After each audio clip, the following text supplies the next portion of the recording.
Have you ever wondered if your blood carries more than life? What if it carries memory, meaning, and the secret language of your mind?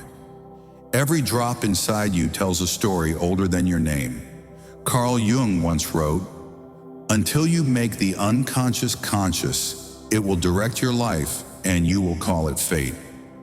But what if part of that unconscious story isn't written in thought, but in blood? Your blood type isn't just a medical label, it's a pattern, a mirror of temperament, instinct, and emotional rhythm. It may whisper how you connect, how you love, how you endure.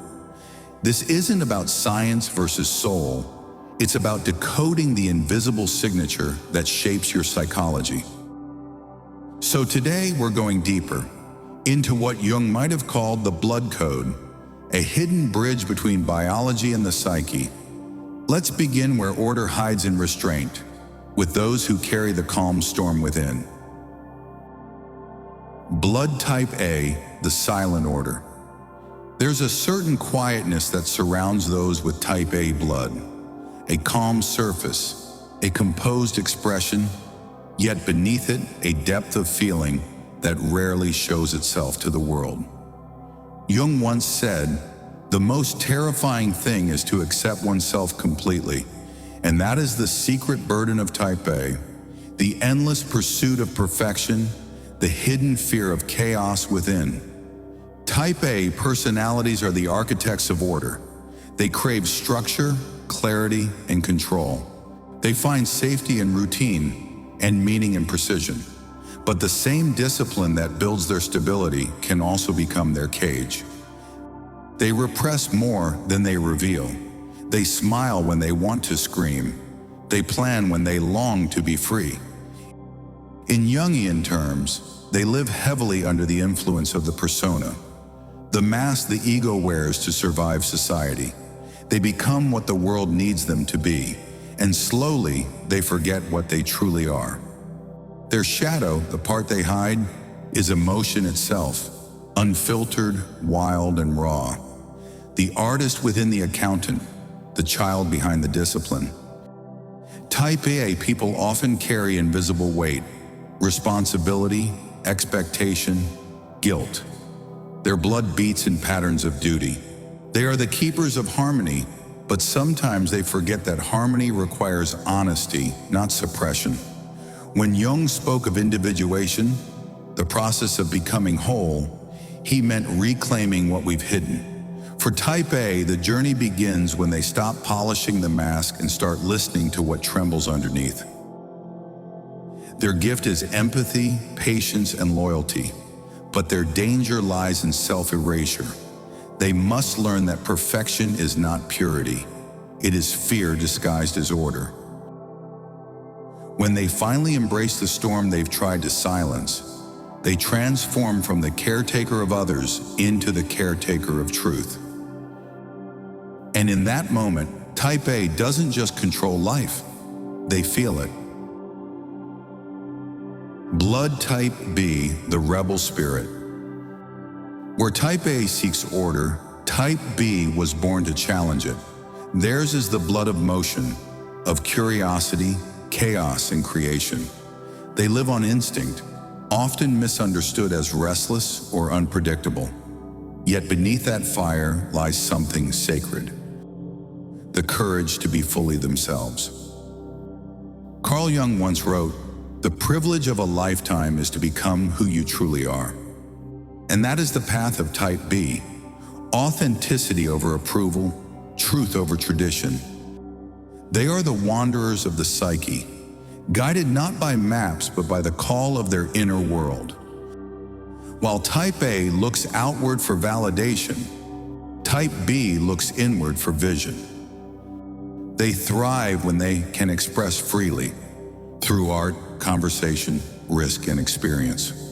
They are often drawn to life's extremes because the middle ground feels lifeless to them. They don't just want to live, they want to feel life burn through them. But in Jungian psychology, every gift hides a shadow. The shadow of type B is indulgence, the temptation to escape discipline and drift too far into impulse. Their freedom, if untamed, can become avoidance. They may chase endless novelty, only to find themselves running from meaning.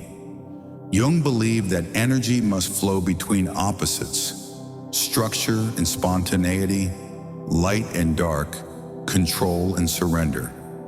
For type B, growth begins the moment they realize freedom is not the absence of limits. It's the art of choosing which limits matter. They must learn to ground their vision without dimming it, to transform their curiosity into creation, not chaos. When the rebel spirit matures, it becomes the innovator, the one who breaks old systems not for rebellion's sake, but to build something better. Type B carries the archetype of the explorer, but their highest form is the creator, the one who turns possibility into reality. Their blood hums with imagination and courage, and when they learn to master their own energy, they don't just live differently, they lead differently. Blood type AB, the dual mind.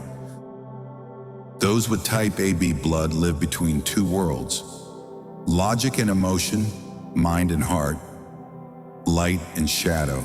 They are the bridge between extremes, often misunderstood because they seem both calm and intense, analytical and empathetic.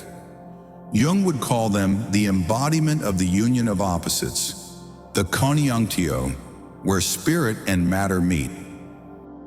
Type AB carries the paradox of human nature itself. They think deeply, yet feel profoundly. They can understand others with ease, but struggle to understand themselves. To some, they seem detached, lost in thought. To others, they seem deeply present, absorbing every unspoken truth in the room. Carl Jung once said, "The meeting of two personalities is like the contact of two chemical substances.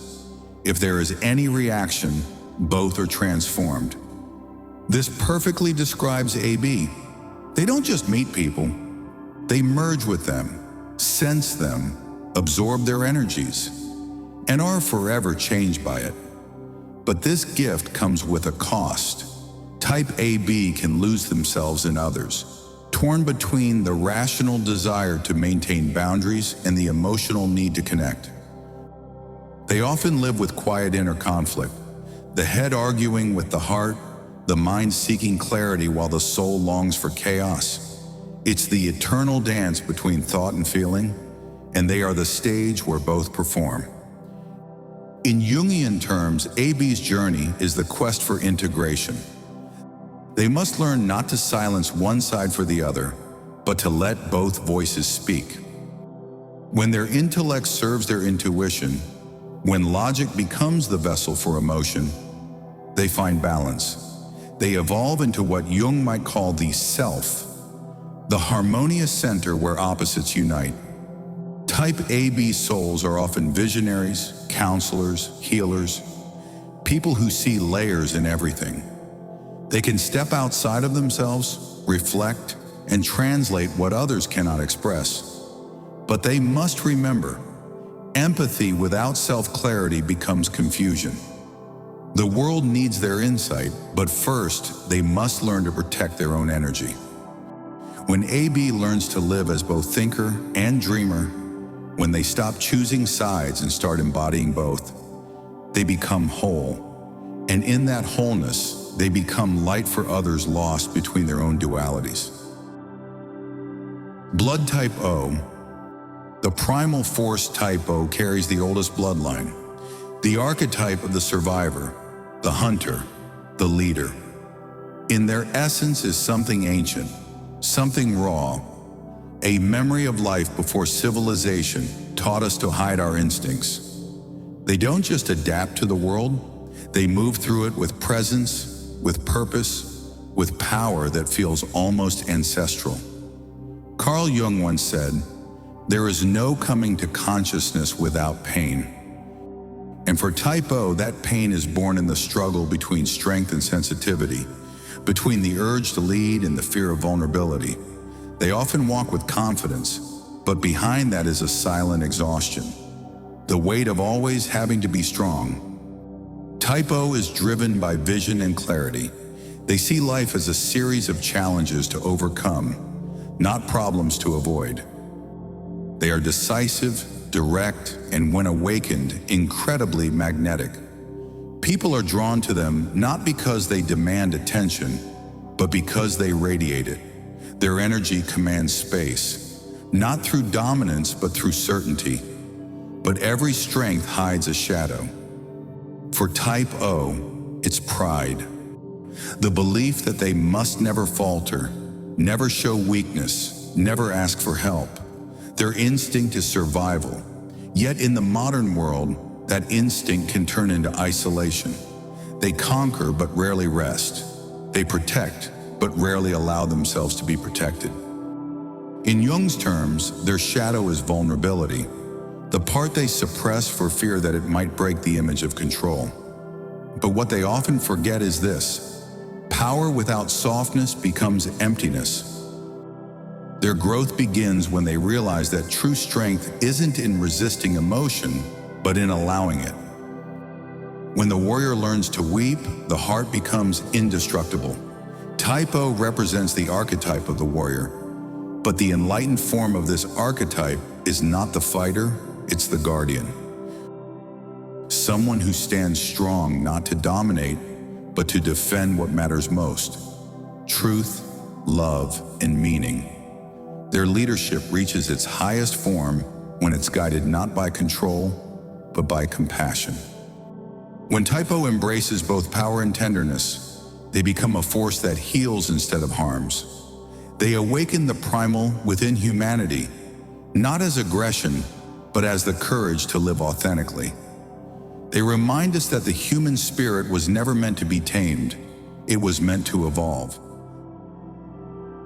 Code within every blood type, every pattern, every heartbeat tells the same ancient story, the story of the self, searching for wholeness. A, B, O. Four mirrors of the same human struggle: order and chaos, logic and emotion, strength and sensitivity. Each of us carries all of them within, in different forms, at different times. Carl Jung wrote, "Who looks outside dreams, who looks inside awakes." And that is what the blood code truly means. It isn't about biology, it's about awareness.